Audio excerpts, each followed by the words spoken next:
Hi, Dave. Hi, Eric. Hey, Dave. Do we curse on this podcast? Yes, Eric. Yes, we do. Are you ready, boys and ghouls? Get your parents' permission, check your mailbox, and grab your shopping cart. It's time for the Adventures in Collecting podcast! I'm Erik. And I'm Dave. Welcome to Adventures in Collecting, where we talk toy news, culture, and hauls. Along with our journeys as collectors. So, happy Halloween, everybody. Welcome to our special Halloween episode of Adventures in Collecting.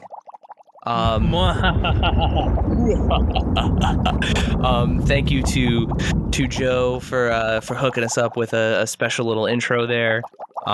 We also have a special guest here in the attic with us.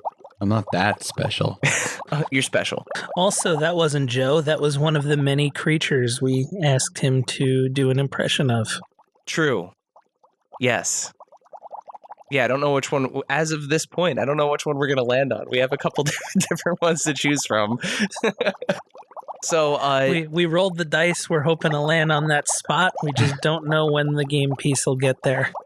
So, as I mentioned, we have Dave. We mentioned Dave. We're slowly inching towards our hashtag all the Daves. We're collecting Daves. Hashtag all the Daves. Yep. There's like a reverb in my headphones that's awesome with that because it made me feel like a morning zoo. Or it's like, hashtag all the Daves. Live coming to you Monday morning. Remix. Z100. Drive Time Radio. So, Dave, introduce yourself. Where are you from, Dave? My name is Dave. By the way, that's not me. It's the other Dave that I promised last week. My name is also Dave. And what podcast do you co-host, other Dave? We're going by Also Dave for this one. Okay, also Dave. I almost named my cat Also Dave, but then I realized I'd look like such a jerk going to the vet. Do you want to be Also Dave or Dave Also? I like Also Dave. All right, also Dave. So which podcast do you co-host, also Dave? So I'm coming to you live from the Calling All Creeps podcast, which is a Goosebumps literary review and comedy podcast. So as I mentioned, this is a special Halloween episode of Adventures in Collecting. So our main topic is going to be Halloween related, but as always, we're going to update you on some toy news and what we're hauling in. And we'll have a third person to also Dave to include his contribution to this. To also news and haul. Yes. I also haul. So in terms of news, as usual, when it comes to me, there's a lot of really cool Star Wars stuff coming out. There has been early leaks of Best Buy putting some of the product that was announced for Triple Force Friday. So there's a really cool ATST Mandalorian set that's a Best Buy exclusive that by the time you're hearing this podcast, it'll be only a couple days away. Halloween is the street date for that. So both the Black Series IG-11 yes, and the ATST Vintage Collection set will be Best Buy exclusives. Those will be available on 10/31 on Halloween. As always, there's since we don't have Toys R Us here in the United States anymore for now, there's been a lot of really cool stuff coming out of Toys R Us Canada. There's a really great Black Series Jedi Knight Luke Skywalker, his Act 1 and 2 look from Return of the Jedi. Great looking figure. That's starting to show up in Toys R Us Canada, along with some of the other newer Black Series figures. So Janna from The Rise of Skywalker. There's the, I think her name is Cara Dune. It's the main character from The Mandalorian. Is that the real strong one with good muscles? Yes. She's got good muscles. Well, I think she used to be a professional fighter. Yeah, she was, I think, in, I forget which organization she was in. Gina Carano. Gina Carano, thank you. Yeah, and she was also in Deadpool, of She course. was also She's also in the gym with her good muscles. I think she was in that new American Gladiators reboot too. Oh, yeah, I forgot about that. Yeah, so lots of really cool stuff coming from the Star Wars IP out there. Question on that, though. Yeah. What color is that cape on Luke Skywalker? It is brown. That's right. Like it's supposed to be. That's right. Unlike the 3-pack that was just announced, the Evil Cave Special Edition 3-pack that features. Is that what it's called? The Yeah. Evil Cave. They named it really like going back to like those like Kenner names where like people were just like Walrus Man and like you know like they just kind of named it you know in that style. So like it's called the Evil. I think it's called the Evil Cave Special Edition. Do you know how they played off Walrus Man and all those names? How? So now Star Wars lore is that those are basically like the racial slurs for those aliens. Like literally that's like the slang term for those Star Wars races, like a hammerhead, a walrus man. That's kind of badass though. It at is the same time. Yeah. But yeah, so unlike that set, where Luke he doesn't have his like overcoat that he's wearing when he confronts Vader, which is kind of the whole part of that set. Like the Darth Vader figure has the tearaway mask that looks like Luke's face underneath it. Yeah. The Luke is not screen accurate. It's also like a much maligned figure from like early vintage collection stuff where like the joints are all weird. His arms are like super long. Yeah. They just retooled the head and they left the body the same way. So it's kind of not great. It's a 3-pack. Unlike the Black Series Luke. But yeah, outside of that, that's all I've got for news. Regular Dave, original Dave. Regular or unleaded. So I actually have something that dropped like today. Boss Fight Studio has put up their pre-order for the Legends of Lucha Libre line. So Wave 1 is Penta 0M and Rey Fenix, aka the Lucha Brothers, and they are $37.99 per. So you can pre-order them both, and there's also accessory sets. One's kind of more of a deathmatch one, and the other one's just kind of more of a regular hardcore match one. Like there are light tubes in this, which is bonkers, to be completely honest. Why do they have light tubes? Why is that important? Well, it goes back to from Lucha Underground when Penta 0M was Pentagon Jr. and he had the death match with Vampiro where there were light tubes involved. And this is because they're breaking light tubes over each other. Correct. Awesome.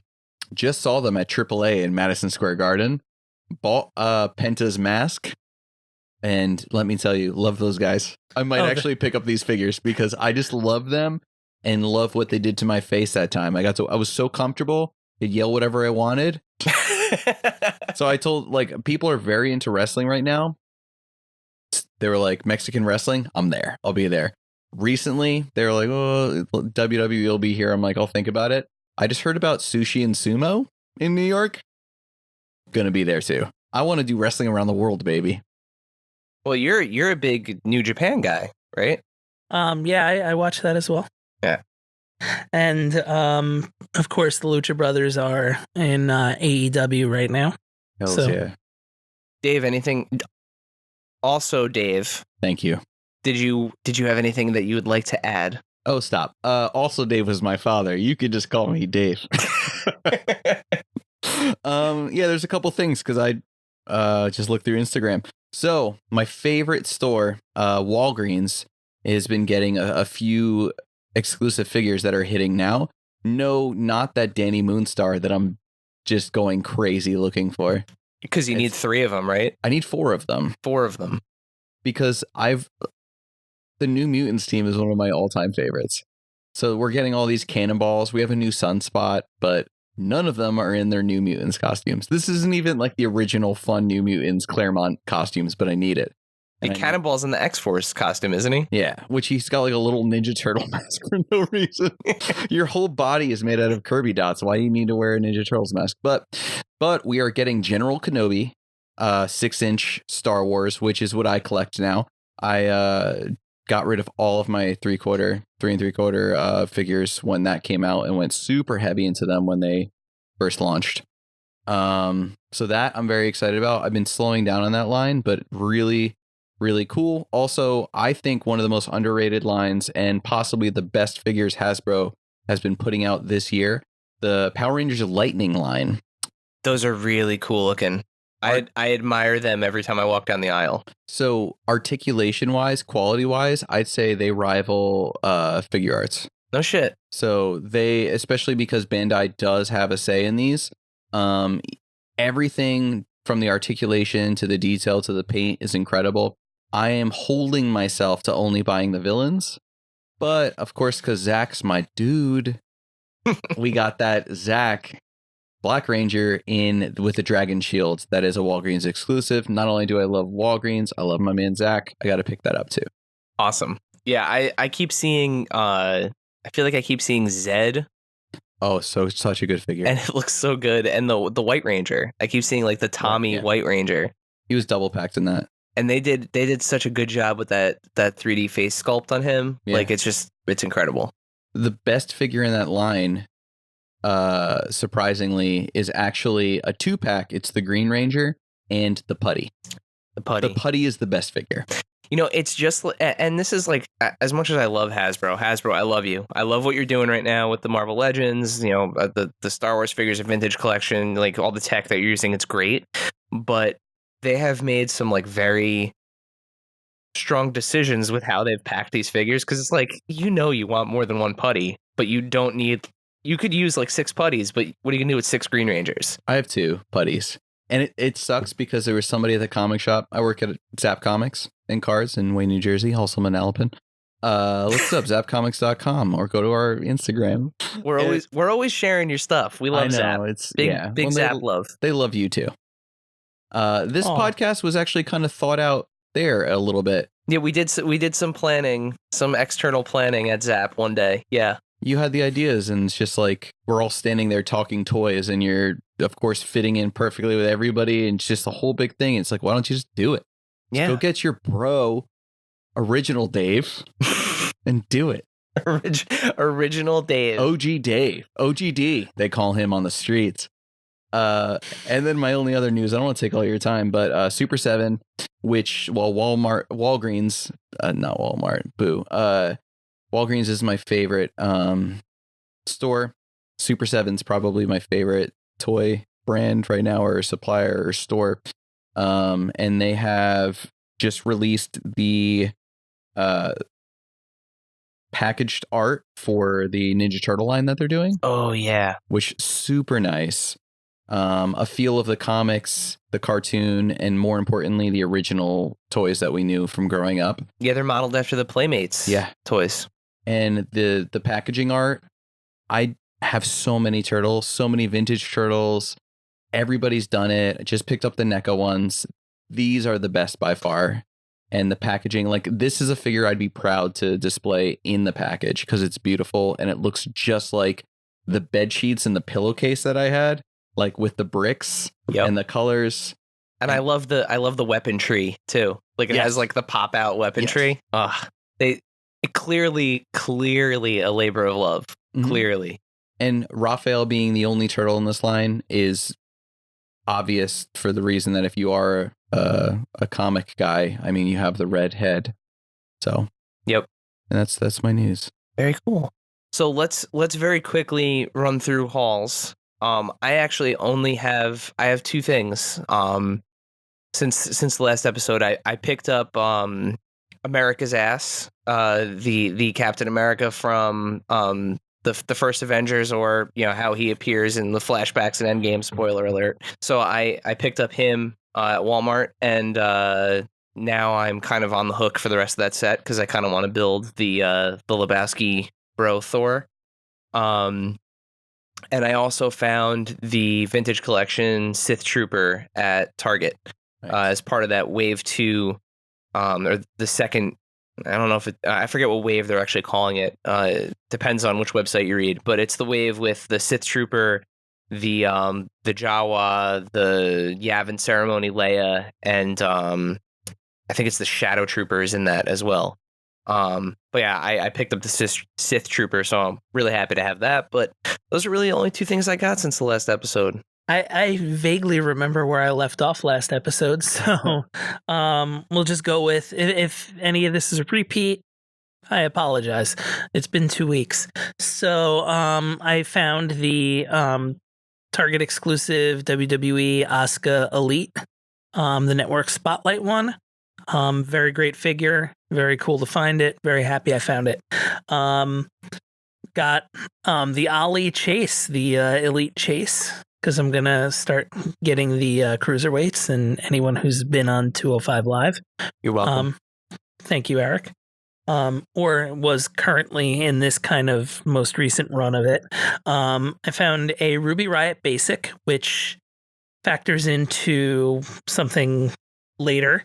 And then to talk about the Cruiserweight collection, I found actually both versions of Arya Davari, but I'm going to hang on to the Chase with the black tights because it's the Chase, basically. So I'm going to stick with that one. And kind of tying back into the Ruby Riott figure, I found the Target exclusive Liv Morgan, which I couldn't believe I found it, but I found it. And so once the Sarah Logan basic comes out, I will have the entire Riot squad. Congratulations. I'm 2/3 of the way there, but thank you. Not Also Dave, because Also Dave is your father, Dave. What about you? What are you buying? What have you bought lately? So this is something I purchased over the internet, but received today. My most recent haul, which I will be hauling home with me. So Erik of the Adventures in Collecting podcast. I know him. You are him. Look deep inside yourself and you'll find an Erik. All of you listening. And that's the lesson learned today. I think that's the nicest thing you've ever said to me. I don't even know what I said. Anyway. That's the moral of the podcast today. Yeah. Look inside yourself and you'll find an Erik. And please don't call the police. Sorry. This is all cool on my podcast. We'll probably edit it out of yours. I'm sorry. Anyway, so I got a Jawa, and what do they call it? Outworld Jawa? Off-world Jawa, which I don't know if you knew this, but when I was collecting 3 3/4 Star Wars figures, I would just collect what I loved, which was the bounty hunters, clone troopers, stormtroopers, which I always collect. But I had every single 3 3/4 Jawa, like every available one. And also I'd collect all the astromechs. I still have a shot glass holder that just is every different astromech from like a little bit of time. So just having a new Jawa and knowing a fresh Jawa that just decided to stroll up in the club in some navy blue. I'm so excited for that. Sith Trooper, all in red. Get ready, baby. I'm thinking that he's going to take his helmet off and be a clone of Anakin Skywalker or Luke or something. Oh, shit. That's my... I didn't know we were going this way with the conversation. This is just what I'm saying. This is just what I feel in my heart. Yeah, because they're Sith Troopers, and usually they're clones. There's got to be a reason they're Sith Troopers, other than just like, you know, Adam Driver's just like, no, I was Sith. So... And then the Mandalorian Carbonized collection, which is beautiful. Just be careful. I've heard that some of those figures, the carbonized ones, fiddling with them too much is causing some of the paint to chip. Well, whatever. He's had a hard fight. I'm going to fiddle as much as I can. He's going to fiddle against the dark side and the light side. He's a bounty hunter. So, this is the special Halloween episode, so we thought for our first Halloween and our first Halloween episode as a podcast, we have to talk about horror toys, and we have to talk about toys in horror movies, and there's just so much out there to talk about. I think the most iconic toy in all of movies, in horror movies, when it comes to toy characters, would probably be Chucky, right? I hate that guy. So I recently, I think, am I the only one here who saw the new Child's Play? Probably. Yeah. Yep. So Mark Hamill voices Chucky in the new Child's Play, and I remember when the trailer for it came out, I was just thinking like, oh, this is a bad idea. This looks like shit. It was actually pretty cool. They took an interesting twist on it, but not nearly as iconic as the original Chucky. I mean, it's just you can't touch it. Now, you said I'm pointing to not also Dave, but just Dave. I'm back to also Dave. You're back to also Dave. My dad's name is Wayne, so I copped out there. So why do you hate Chucky? I love horror movies, and it only comes from Wayne. He had every Stephen King book, and I was like a very afraid child, and I would see the spines of all these books. I remember the Monkey Shines, the soft cover spine, like it's ingrained in my memory. I was always afraid. I would stay up late with my Uncle Guy. That's really his name. It's very generic, but Uncle Guy would like put on horror movies, and if I didn't know how they ended, I'd freak out. And out of all those movies, all the Freddys and Jasons and everything that I remember seeing, anything with a doll or toy that came to life scared the shit out of me. So it's actually only until 2019, this year, that I talked with a bunch of people, our friend Rusty from the comic shop and Matt from our podcast, that I realized I'd never seen the first Child's Play all the way through in one sitting, because it had only been through TV and it had only been like scared as a kid. But like as a kid, I'd need to like, when it came on, I'd have to watch it through to the end because I'm like, I have to see how it ends. And that's how like my horror love started. And we sat down and watched it all the way through. It's pretty good, but I feel like it's one of the things where a lot of times your imagination, especially the imagination of a child, builds something up to be such a greater impact and character than what you expect. Still really good, but still nowhere near the horrifying character in my nightmares. And I mean, that's interesting too, because right, like, we're toy collectors. We play with toys as a kid. And now I'll get into my introduction to Chucky in a second, but like as a kid, you think about your toys, and like one of the worst things imaginable is your toy trying to kill you, right? Mm-hmm. Like the thing that you play with every day. What's interesting for me, Talking Tina. Oh, Talking Tina. Yeah. Being born in 1988, my introduction to Chucky, I think the first one I saw was probably Child's Play 3, which at that point he's more comedic than he is scary. He has surpassed that, that horror movie, because even by 2, really, he was more funny than he was scary. In 1, watching it now when he's like, "Let go of me, bitch." Like, but you have to remember though, like if the first one you see is 3, and correct me if I'm wrong, there's a marked difference. Doesn't he kill somebody with literally like a yardstick in 3? I think so. Yeah. Is that the military school? Yeah, that's the military school one. So that was my first introduction to him, and I remember going back and watching the first one and going like, "Whoa!" Like even like that young, thinking like tonally, this is so different. It's like if your first Nightmare on Elm Street is Nightmare on Elm Street like 4. Yeah, and he, welcome to prime time, bitch. Like that's 3. That's 3. Yeah. But still, even in that one, like those characters seem to. I don't know what it is about those horror movies from like the 80s where like they figured out that the characters are more entertaining if they were funny rather than them being like villain, like just straight up villains. Like Jason X.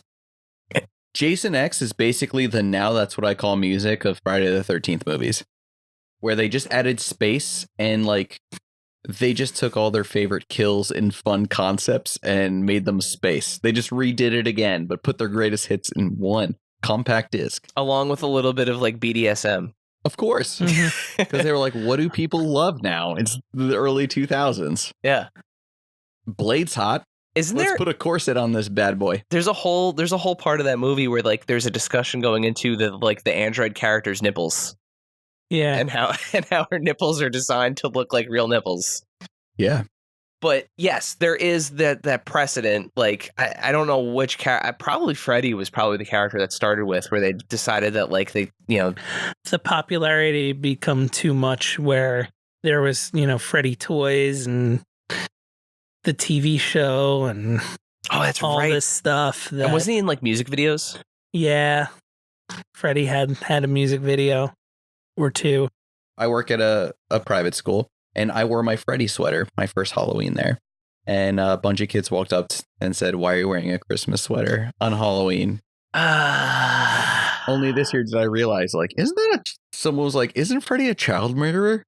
He is. He is, in fact, a child murderer. Like, that is actually what he is. Yeah. Guess what sweater I'm not wearing in school anymore? No, but you'll wear a regular sweater with a Freddy pin on it instead. Yeah. Well, I have a big. Yeah. I got stuff. So aside from Chucky, right? There's you actually mentioned Talking Tina. So like going back even before Chucky to the Twilight Zone. Yeah. There were toys trying to kill us in black and white on TV. I'm almost ashamed that I didn't take the time to look and see like what like the first like killer toy was, but you know it's probably Talking Tina. Yeah, honest. I mean, you know, and that of course has been parodied, right? Because the Simpsons Treehouse of Horror, yeah, with the Krusty doll. Yeah, you know, my name is Krusty, and I don't like you. You know, like that concept. You know, pulling the string on a doll. You know, there were a lot of Twilight Zone episodes. Like I remember as a kid that like used to really fuck with me. You know, like now, of course, it's become more of like an easily watchable thing because we're kind of desensitized. I mean, they're still great. They're awesome, but you know, it is a great early example of like a toy trying to kill you, and you know, to call back to Dave's podcast, to Calling All Creeps. You guys have done how many episodes now on R.L. Stein's favorite killer toy dummy? On the dummy, one. Which is one so far? There's only one. We haven't gotten to the sequel yet. But actually, inspiration for Slappy comes from Twilight Zone as well. There's an episode called The Dummy. Mm-hmm. Yes, that's right. I'd say scarier. Yeah. Yeah. Definitely. Really creepy episode. And I mean, ventriloquist dummies, like, they're creepy to begin with. Like, even if you look at the ones that like the Howdy Doodies. Oh, yeah. like you look at those now and they're a little disturbing. So my older brother. Yeah, I was going to say that was Cliff Robertson. I had to look it up to make sure. So my older brother bought me a, like, I don't know who makes it. Some branded dummy company makes a Slappy now, like from the book. So he bought it for me for Christmas. And I was like, oh, we made some funny videos for the podcast. And then I put it into a backpack to bring home. And that has lived in that backpack in my trunk ever since. Nice. Did either of you see the newest Toy Story? No. There's a ventriloquist dummy that looks almost exactly like Slappy that plays a big role in the movie. There's like a talking doll that plays kind of like the villain role in the new Toy Story. She's like a Talking Tina type doll. And she has like goons that protect her, and they're all like Slappy ventriloquist dummies. Oh my God, that's awesome. And they live in this like podunk town in an antique store. So like when the toys wander into the antique store, actually, because Woody sees the lamp that Bo Peep used to live on. Well, now I don't have to watch the movie. I'm not going to spoil the whole thing, but like the bad guys in the movie are a group of like creepy ventriloquist dummies. That's horrifying. And yeah, it's effective. Like when I took my daughter to go see it at the time she was 3, like when that scene came up, she was like, like visibly was like, I do not like this. You ever think Toy Story is just about ghosts that possess toys? You know, like there are some throughout the history of Toy Story, there are some pretty like creepy moments in those movies. Like whether it's like, you know, the stereotypical like weird, you know, collector with cheese doodle fingers that's, you know, selling figures on eBay, or they did a Halloween short. They did the Toy Story of Terror, which has some you know, some creepy moments in it, but it's great though. It's so funny. What's his name?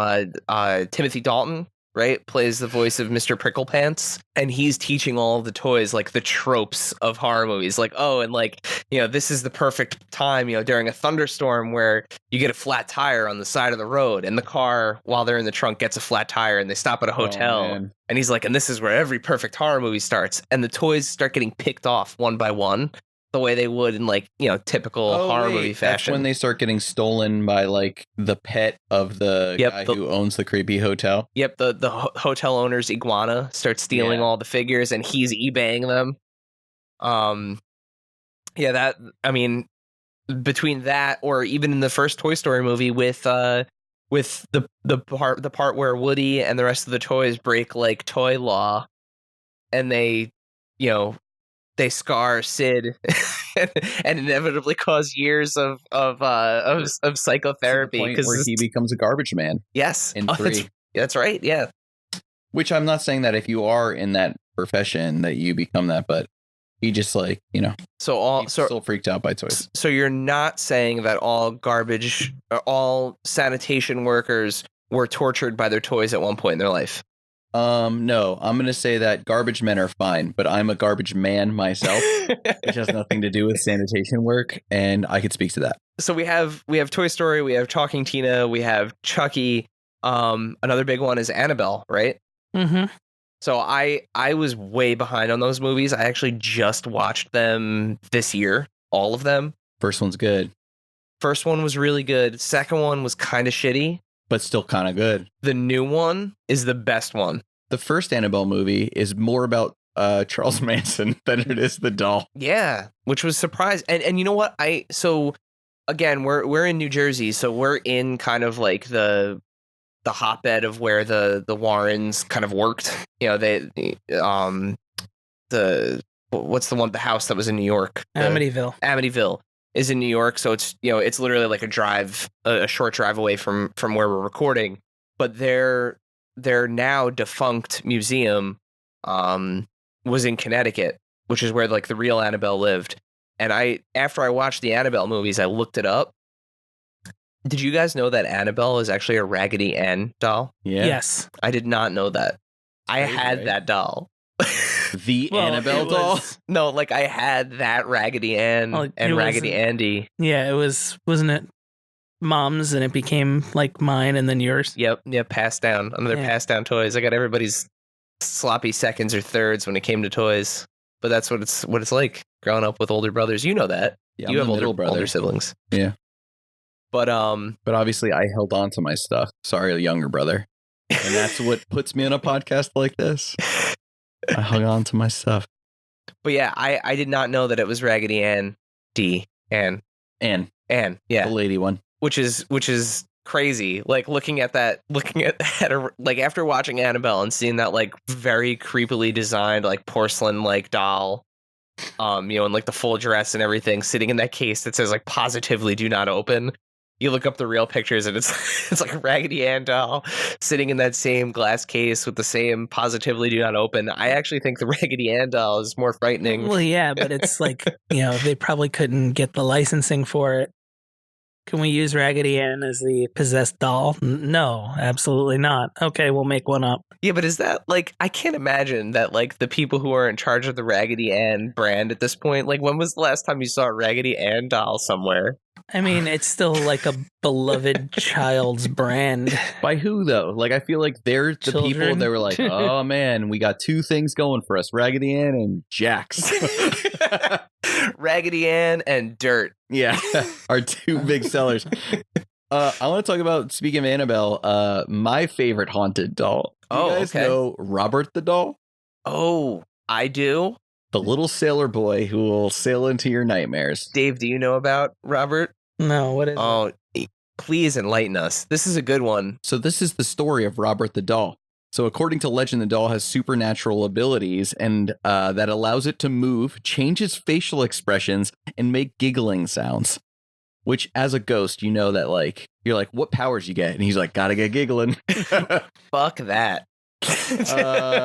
Some versions of the legend claim that a young girl of Bahamian descent gave Otto the doll as a gift for retaliation for a wrongdoing.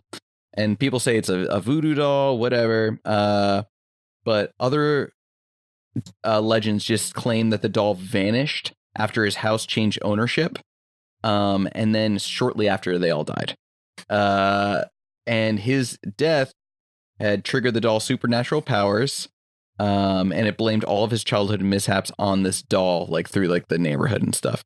And they say since then, it's caused car accidents, broken bones, job loss, divorce, and a cornucopia of other misfortunes. What a phrase. Right? Yeah, so Robert the doll, real life haunting. If if you believe that sort of thing. Real life haunted doll. Look it up. It's wearing Interesting. Yeah, sailor's outfit. We'll post a picture of it. It's fucking weird. Another good movie with haunted dolls, Puppet Master. So big series. Like that's like one of those like There's 90s. like 42 of them. Yeah, there's a ton. But like that's one of those ones where I remember looking at the VHS box art like at rental stores going like, I'm not going to watch that because that looks scary. They are a little scary. They're basically about like Nazis. So they're Nazi puppets? Kinda. Well, that was the most recent one. The most recent one was Nazi, but I think it isn't in the original one. Like, isn't just one of them a Nazi?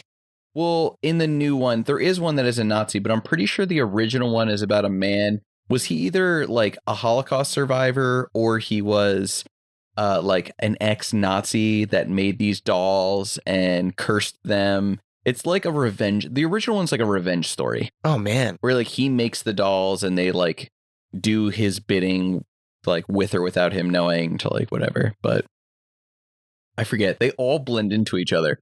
One Halloween, I watched like 4 different ones, and I just watched the most recent one, and they're insane. I just remember like that time period of horror movies where like you'd go to the, you know, either the mom and pop rental store or like, you know, like a Blockbuster or something, and always looking at the horror like section for the covers. Yeah. And I remember that cover vividly, like along with like the Naked Lunch one where it's like a guy with a typewriter for a head, and Evil Dead I always remembered. Evil Dead. And what was the Robert Englund Phantom of the Opera one? Oof. It's an awful movie, but that cover, like I remember that cover pretty vividly. I mean, we can't get away from actually talking about horror toys. that would be kind of important, right? So I know I have displayed in my living room downstairs at all times of the year. They're like 3 of my favorite action figures ever. I was going to ask because you decked your house out for Halloween. Yes, but those are staples. Yeah, those are staples. Nice. So the Movie Maniacs, the original McFarlane's. Yeah, the McFarlane Movie Maniacs. Much big ups to my wife. who lets those stay up all year round. I have Halloween's Michael Myers, the Nightmare on Elm Street Freddy, and then as much as the movie is just complete and utter dog shit, isn't it the Jason Goes to Hell Jason? It is the Jason Goes to Hell Jason, which is a great looking figure, but oh my god, they could not have picked a worse movie to make it like the first Jason. I think it was at the time, because it was right after the switch to New Line, it was the only one they had the rights to make. Oh, that's I always forget that Friday the 13th has those super weird rights issues. Like Halloween now has one of the worst. Yeah, because the new ones are Universal, right? The new Halloween movies are Universal. Yeah. Well, no, I think it's all the same. Yeah, but it's the same producer. Is it? Yeah. Oh yeah, because it's all Akkad. It was Malik Akkad. Yeah, and now I think it's his son. No, that's the son. Yeah. Malik. Yep. Funny story about the Jason Goes to Hell figure. Funko did the mystery minis, the horror mystery minis, which I collected all of the first wave, and for the second wave, I just wanted specific ones that I could never find. Jason Goes to Hell Jason. So a guy who comes to the comic shop came in and he's like, "Here, do you need Jason?" And I'm like, "Yeah." The next time he came in, he gave it to me, and he was just like, "I have a million. People keep giving them to me," and I'm like, "Why?" And I'm like, "I know you're a big Friday the 13th fan," and he's just like, "Yeah, it's the Jason I designed." And yeah, so way to shit on my buddy. So wait, he designed the figure, or he designed for the movie? For the movie, yeah. Man, I would have, if he was at all involved in any other aspect of that story, I have so many questions for him. He worked on the original, too. The original Friday the 13th. Yeah, because that was when. So there's like a whole lot going on with the Friday the 13th, like rights issues and stuff like that. But that was the first one at New Line, which is why it's called Jason Goes to Hell, not Friday the 13th Part 9. Yep. But Sean Cunningham wrote and directed the original Friday the 13th, and or actually Victor Miller wrote it, but Sean Cunningham directed it, and which is where the rights issues are living now. But basically, that was his first one where he got the rights from Paramount and was able to bring it to New Line. Yeah, because in that movie there was that whole like loosely veiled attempt to connect Evil Dead and Nightmare on Elm Street, and because like the Necronomicon was in the movie for a hot second, and Freddy's glove at the end pulls the mask into hell. Yeah, it was just, Well, that was New Line again. yeah. Ugh. Yeah, that Woof. movie's a mess. Because the next movie was supposed to be Freddy vs. Jason.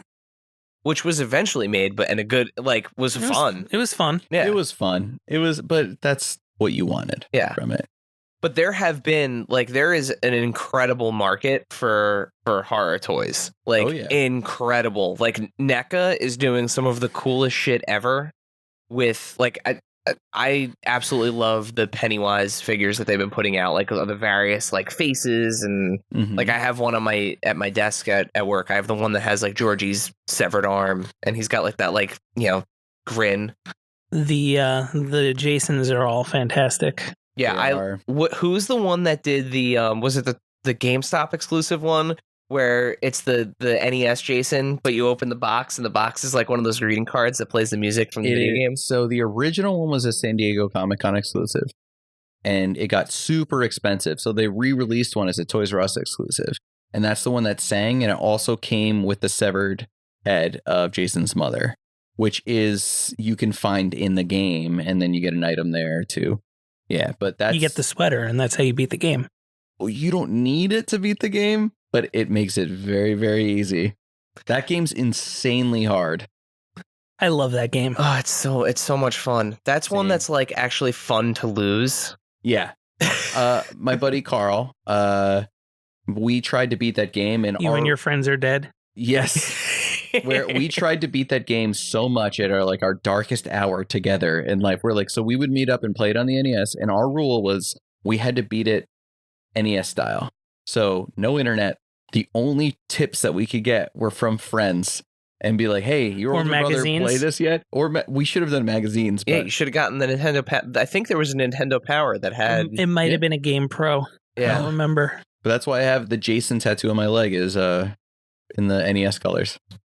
That's such a cool. I have the 8-bit pop of the NES colors for Freddy and Jason. And I'm a very strongly hate Funko, but I do not. Hot take. I do not like Funko. Hot take on this podcast. I more power to them for everything they're doing. So happy that they found success. The designers and stuff on it are awesome guys. They're like a lot of fans living their dream, but Funko itself, I mean, it's okay. It's fine. Not your thing. Not my thing. That's what I'm going to say. But yeah, speaking of Funkos, though, they have made some awesome horror pops. Like I think that's probably one of their biggest.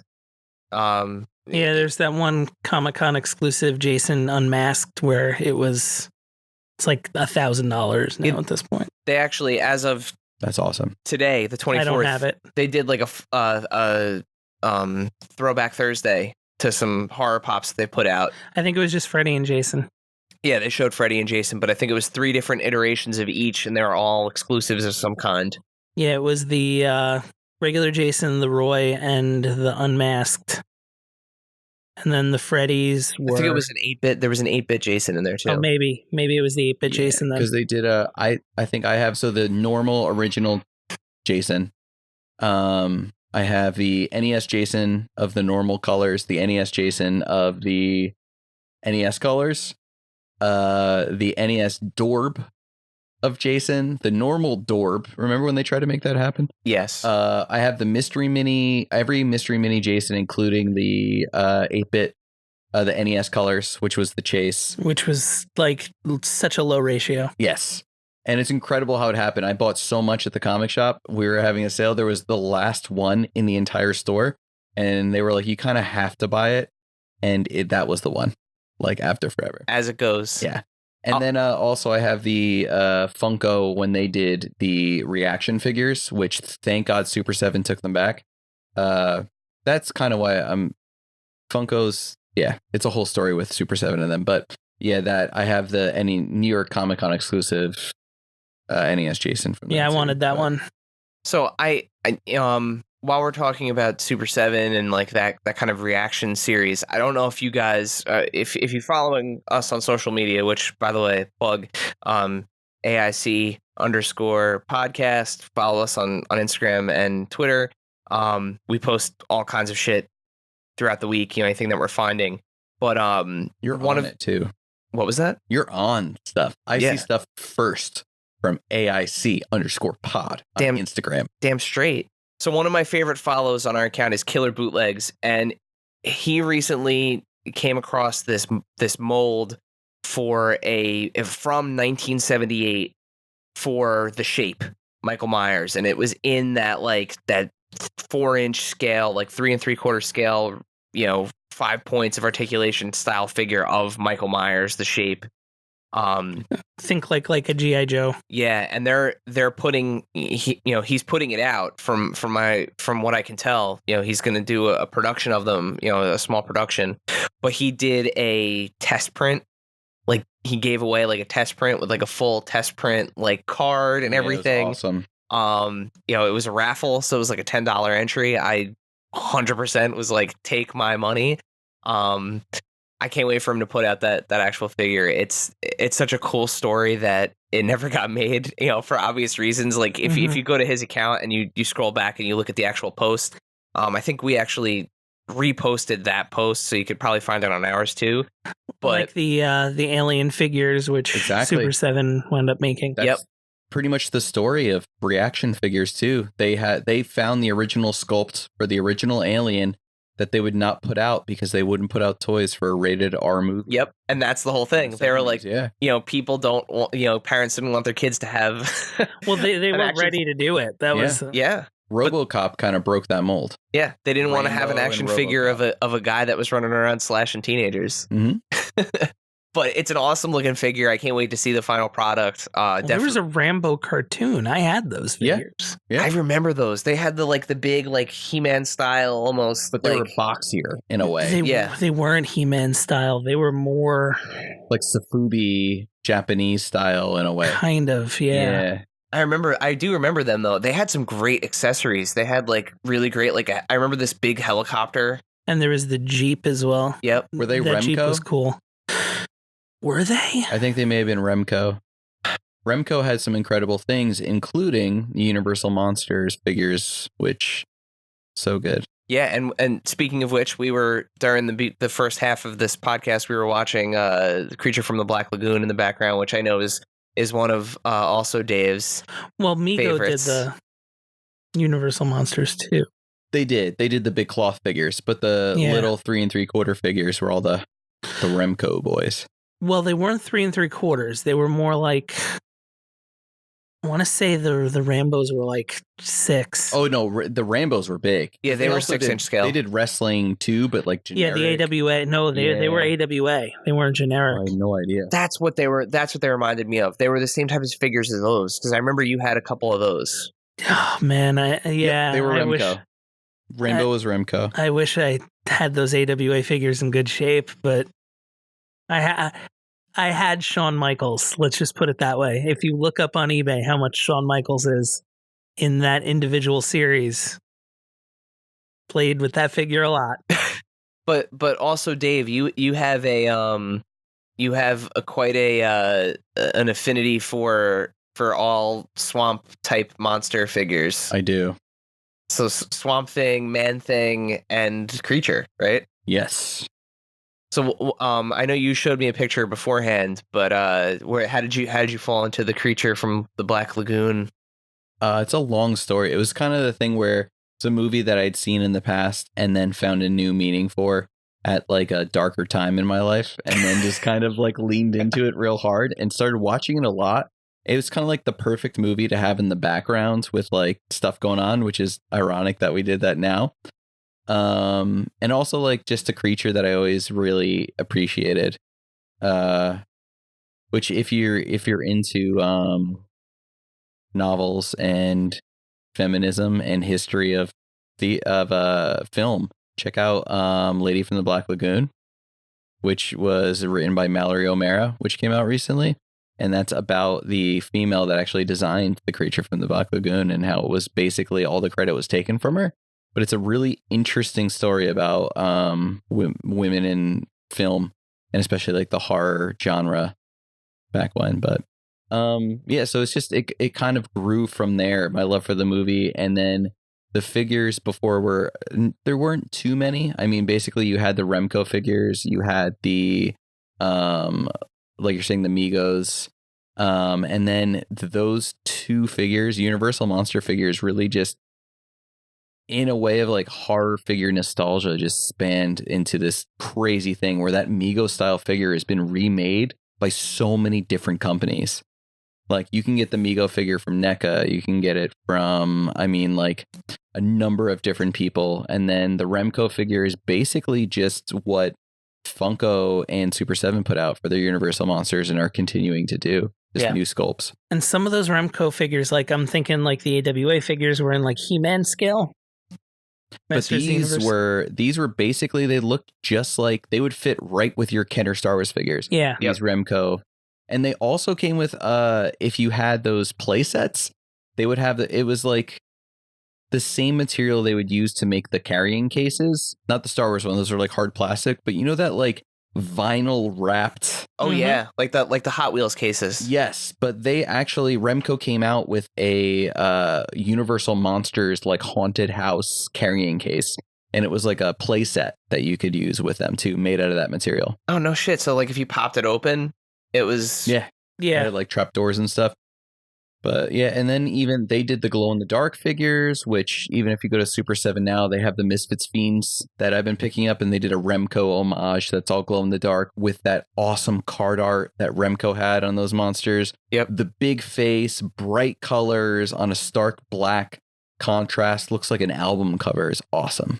Yeah, they're doing, Super 7 is doing really great work with all of those brands. With everything. Everything from baseball, which we talked about on last episode, to like all the horror stuff, to everything in between. Like, and I think they have multiple. Well, they have some sort of New Japan figures coming out, but if you're to believe rumor, it's going to be reaction style and then like Mattel Elite style. Yeah, that'd be incredible. Yeah. Wow. Yeah, they've grown. It's just them and NECA. I mean, they've come from just like, they're just fans like us.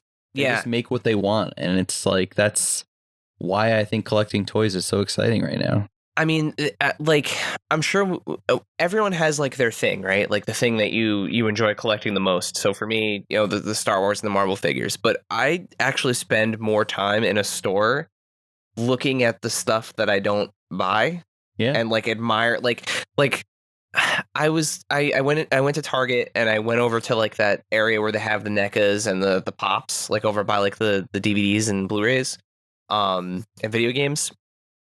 And I spent like a solid 20 minutes the other day just looking at the various like Jasons that they had. And and I saw Zapp posted the video, one of my favorite movies, pseudo horror movies that's now, you know, has new toys coming out, those Christmas Gremlins. Oh yeah, like that is such a cool set with them with like the scarves, and like it's just they're doing, you know, they're doing some really great work. And they're not secondary market. They're not like, if you wanted to jump in at any time, they're not the hardest. No, and they come across. And they're finally after years of partnering with Target, they're finally available on Target.com, which is huge. Like as of only a few weeks ago. Better prices too. Yeah.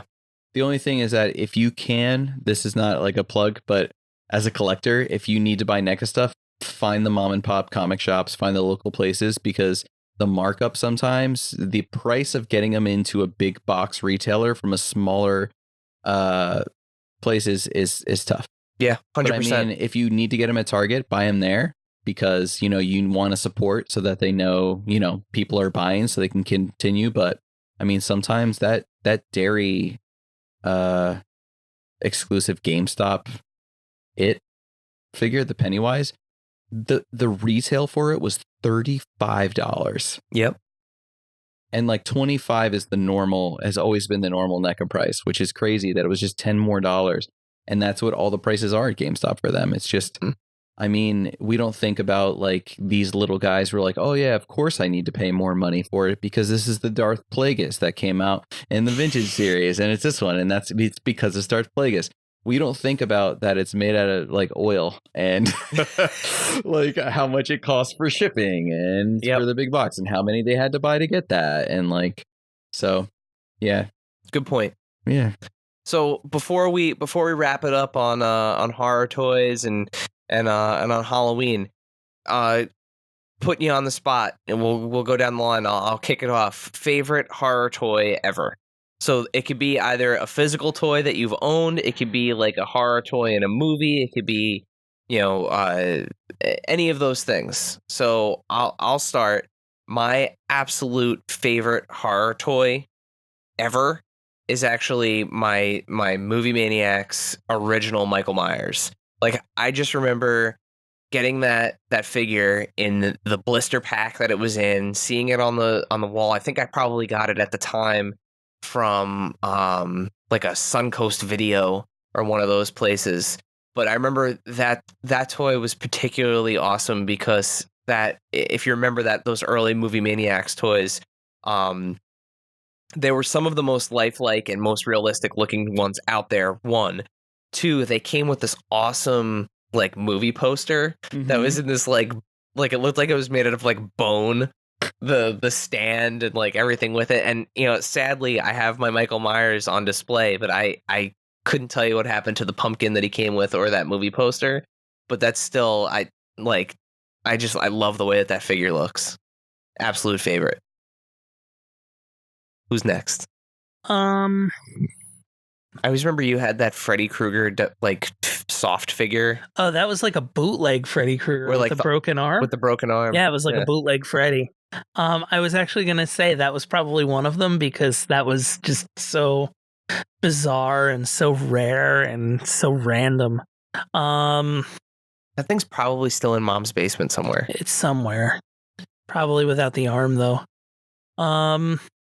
I like, what I liked, what I thought were great, and I have one of them, and I think you were who got it for me. At one point, McFarlane put out 3D movie posters. Yeah. Oh, yeah. I did get that and for I you. have Nightmare on Elm Street.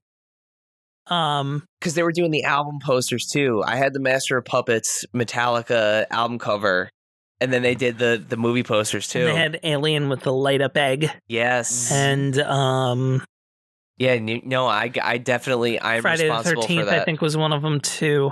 But Nightmare on Elm Street's cool. Rocky Horror.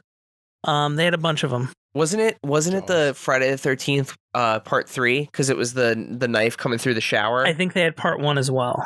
They had part 1, yeah. But yeah, That's no, the one I remember. I got you the Nightmare on Elm Street one. 100%. That was me. I completely forgot about them. Also, Dave, what about you? So mine, I thought about, because I figured this question was coming. That, and you had 2 answers to think through. Yeah, but I knew this was my answer. So I just needed to get the name of it. So this is a horror franchise, horror sci-fi. It danced around, but I was a huge fan of miniature figures, anything small that I can carry with me. So I'm going to have to go with Mighty Max Conquers the Palace of Poison. Oh, man, I loved my Mighty Max figures. I love Mighty Max. I actually started recollecting them over the past year and finding different ones. But if you think about it, Mighty Max was a small boy in a red hat who was put into these different horror tropes. Mm-hmm. First one, Skull Dungeon, where he is basically in a giant skull building with a Frankenstein. Yep. And an evil doctor. My favorite was... Wasn't it like a red Frankenstein? This one was green. Green. Okay. There were a bunch of different ones, but this one, which was my favorite, was a snake. And it opens up 2 ways, and you basically are in the bottom of a pyramid with a giant scorpion and a mummy that comes out. And there's like a catwalk and stuff, but they were just full play sets. I loved play sets. We don't get play sets as much anymore, and if we are getting them, it's a huge $600 deal. for collectors. That's crowdfunded. Yeah, and I don't have the space for it. I was never a Masters of the Universe guy until recently, watching Toys That Made Us and just kind of really getting invested in it. Oh, I had all of those. Yeah. Have you seen the Castle Grayskull that Super 7 did? It's pretty great. It's basically it's pretty much It's pound for pound almost. Pound for pound, almost the original. Yeah, I have the original too. At home, I was going to repaint it and basically add like boards over the windows and like tag it up and make like fake like empty 40s at the bottom and make it like it's condemned. But like I've just had it because I was gonna like spray paint it, but the original paint job on those is just like everything was they're fantastic. and it's so good. I just have it up on a bookshelf. Yeah, but did you have not Snake Skull Mountain? Snake Mountain Snake with Mountain the microphone? No, I don't have I that had one. that. It's great. I still have the sticker of the carpet, which is so good. But yeah, so I'd say it's my Mighty Max because it's you as a 90s child put into a horror scenario that you can put in your pocket. I have not thought about Mighty Max in such a long time. Well, if you ever want to come over and play Mighty Max with me, you could be Virgil. He's the tiny owl. Happy Halloween, everybody. Happy Halloween. Bye. Happy Halloween. Thank you, dear listener, for hanging out with us today. Subscribe, rate, and review us wherever you listen, and then tell your friends to do it. Thanks also to Joe Azzari, the golden voice behind our intro. Our music is Game Boy Horror by the Zombie Dandies. Find more about them both on our show notes. Follow us on social media at AIC_podcast on Instagram and Twitter. Stop by and say hi, show us your toy hauls, and share your toy stories. Maybe we'll talk about it in a future episode. Don't try this at home. Void where prohibited and some assembly required. Each sold separately, not a flying toy. Consult a physician if your toy run exceeds more than 4 hours. This has been a non-productive media presentation. Executive producer, Frank Hablawi. This program and many others like it on the Non-Productive Network is distributed under a Creative Commons Attribution Non-Commercial No Derivatives license. Please share it, but ask before trying to change it or sell it. For more information, visit non-productive.com.